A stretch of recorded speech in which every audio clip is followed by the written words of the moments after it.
Welcome to Cory's Stories. It's time to relax, my little friend. Time to sleep. Hello! Do you want your name in one of the bedtime stories that I make? If you do, and you want to be in a Tucker and Leo story or an Heidi, Cherry and Bea story, go to the links below. Go to the patron links and talk to your parents and see if you can join the cat club or the dog club. And I'll see you there. Enjoy your story, kiddos. Bye. Bye. Are you ready to meditate with Cory? Climb up into your bed and get super, super quiet. Make sure that everything is just right in your room. The lights are just right. You're wearing your cozy comfies, and that way all is well in the world, so that you can relax your body and hopefully, eventually, fall fast asleep. Corriannda was in the forest. She had a basket on one of her arms, her favourite black velvet cloak. It was getting cool where she lived. She had the hood up. She looked just like Little Red Riding Hood, but black. Her witchy style coming through. She was wearing a thick black corduroy dungaree dress. It was a big skirt, and it had a bib on it like dungarees, like overalls.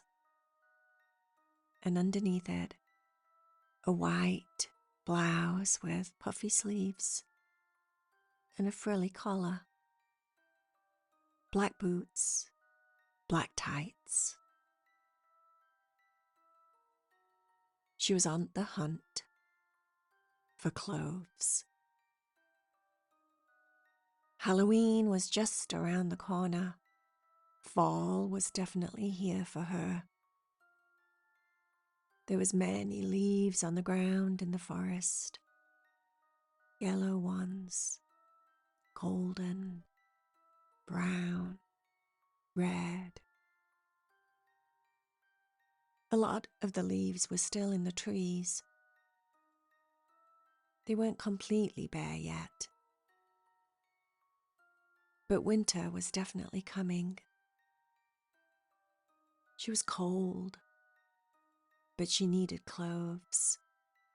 She had a project, something to ward off dark spirits around Halloween time.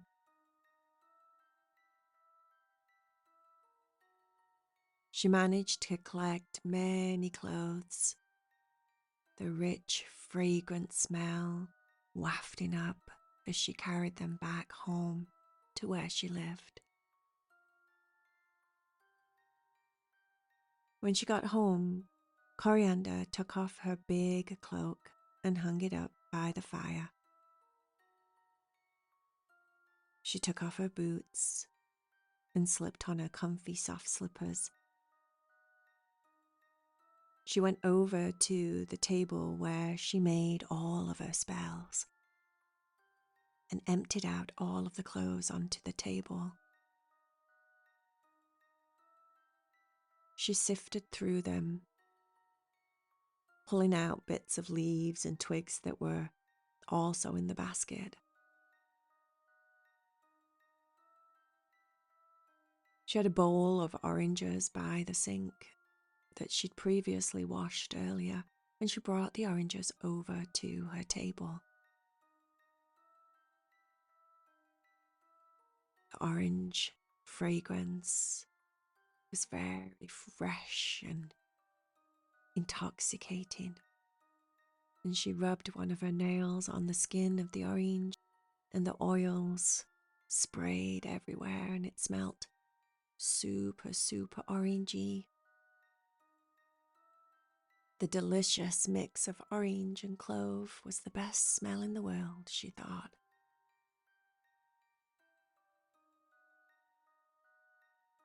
Corriannda pulled up a chair. She started to stick the spiky part of the cloves into the orange skin, making patterns as she went. Sometimes she made circles round and around and around. And sometimes she made lines following each other. And then when she finished with the orange,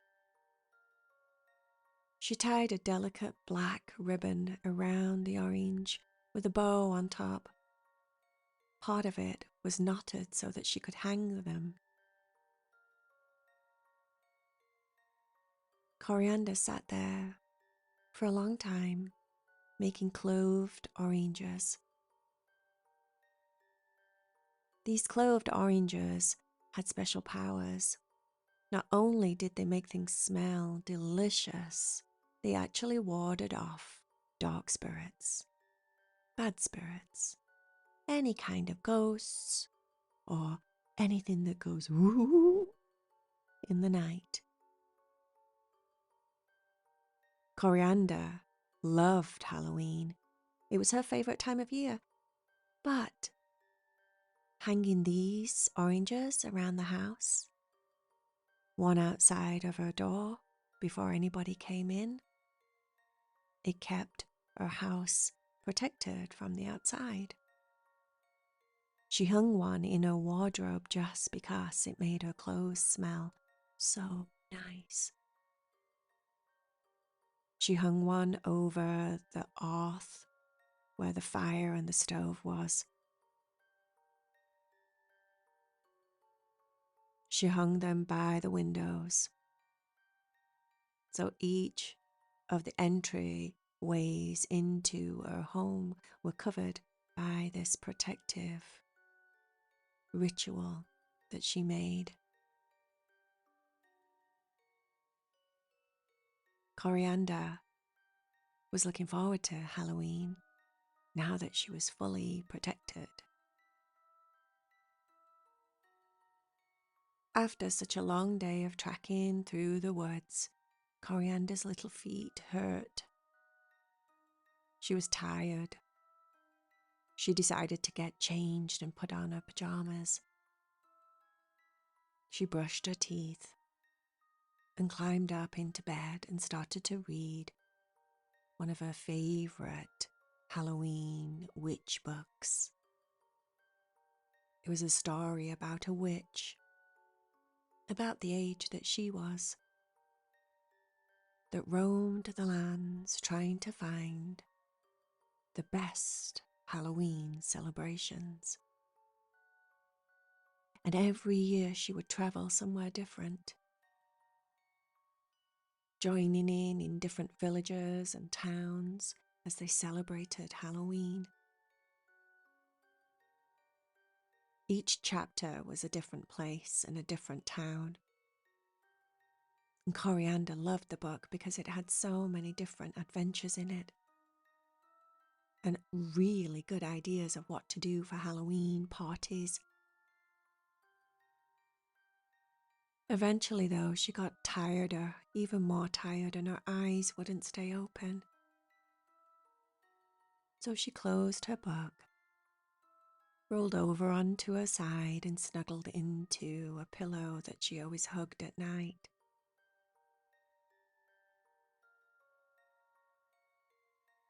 She closed her eyes and started to let her body get heavier and heavier.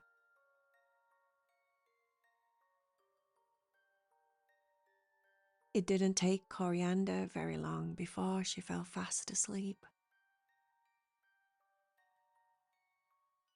She started to dream. The sky was full of witches flying here, there, and everywhere. Witches bumping into each other, as if there was really bad traffic. No one was organised. No one was getting into a flow. Everybody was just rushing about in all different directions, as if all the witches had lost their minds or something.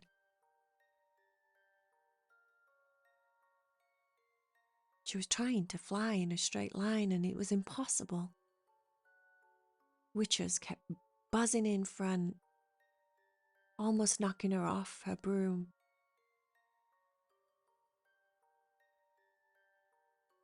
What on earth is going on with these people? She thought.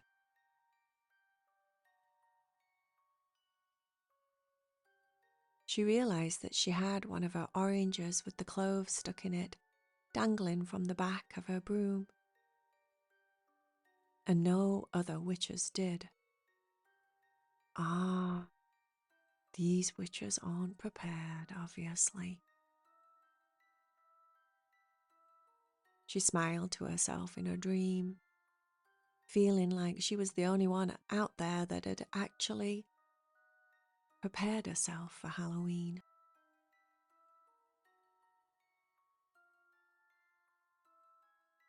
Eventually that dream drifted away and Corriannda slept.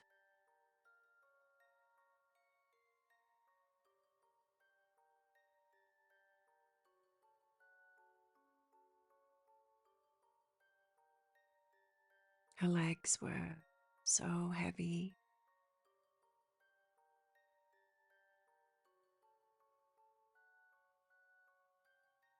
Her arms felt heavy.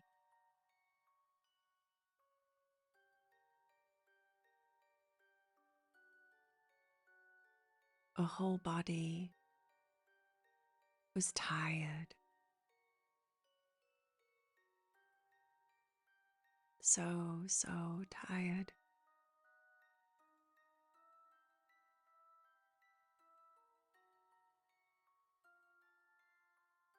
She drifted deeper and deeper into sleep.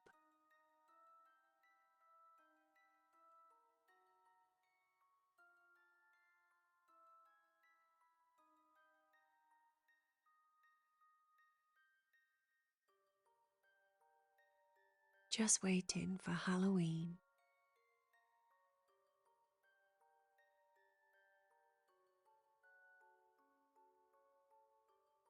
The best time of the year for her.